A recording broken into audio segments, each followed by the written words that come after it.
OPEC and non-OPEC ministers ended their meeting today, reconfirming the production adjustment plan and the monthly production adjustment mechanism approved at the 19th and 20th meeting.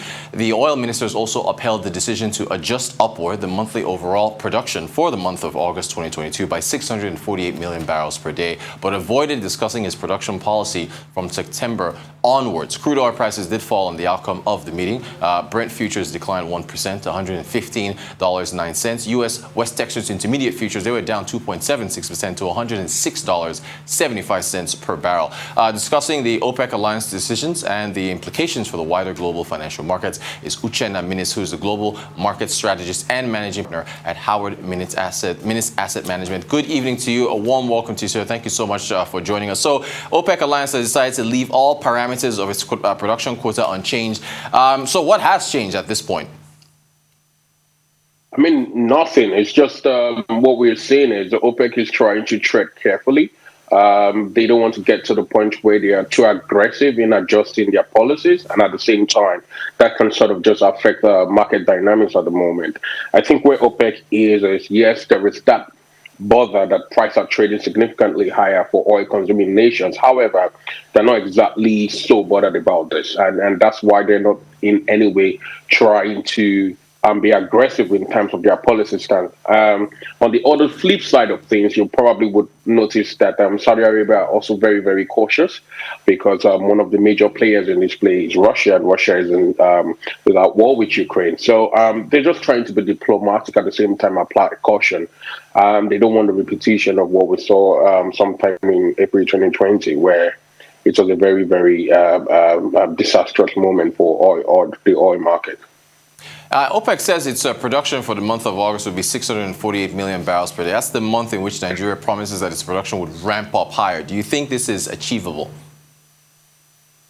I think most of the time when you look at the precedents really from member countries, Nigeria, amongst these member countries, they're always laggards. They're always people that would never meet whatever production quota OPEC have set.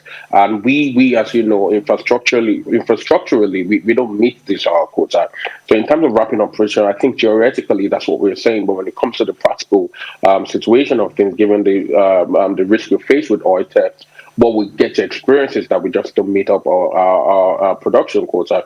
And that's what I think will be the case, really. It would actually have the bigger member countries like Saudi Arabia stepping up and trying to overcompensate for laggards like ourselves, Kazakhstan, and sometimes we get Iraq into the mixture.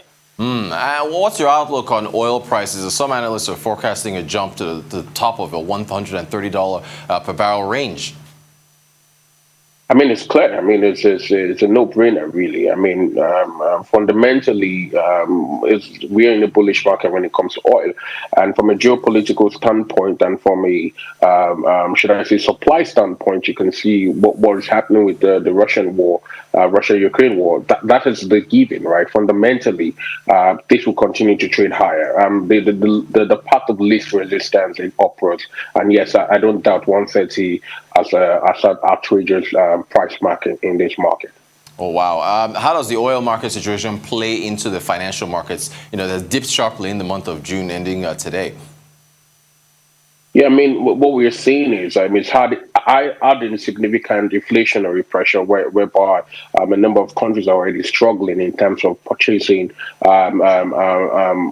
petroleum products at this level, really. For instance, I'm sure you know what the market's already doing when it comes to buying gas oil at the tank at the pump price. And that has spread across global economics. You can see the US, you can see UK, you can see European nations also complaining. So this is hitting home. It's coming down to the average consumer in terms of their purchasing power, and that has sort of affected generally the inflationary pressure that we're seeing, and that's why central bankers are trying to aggressively ease up their tighten their monetary policy stance to sort of curb this inflationary pressure. So yes, oil prices trading significantly higher is quite significant in terms of how it affects inflationary pressure from a global front. And how should investors, position for what lies ahead in the second half of this year? What should be on the playbook? mean, when you look at this, where we are, we actually facing a plethora of risk, as it were. But you can see that central bankers are front running the risk when it comes to inflationary pressure. They've come to the agreement that we are no longer in a transitionary phase, as we have suspected.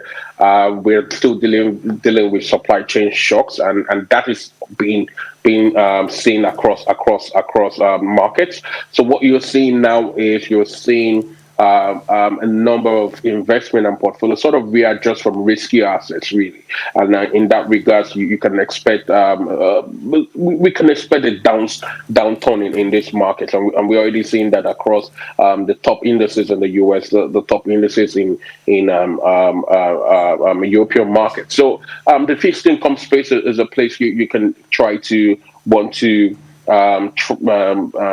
just sort of be safe. You can also play around the precious metals itself too, and that's what we'll get our advice investors or market participants to look at. Just be apply risk in that cautious way, and what we are saying is risk assets are actually taking the bait. All right, Uchenna Minnis, global market strategist and managing partner at Howard Minnis Asset Management. We thank you so much for your time.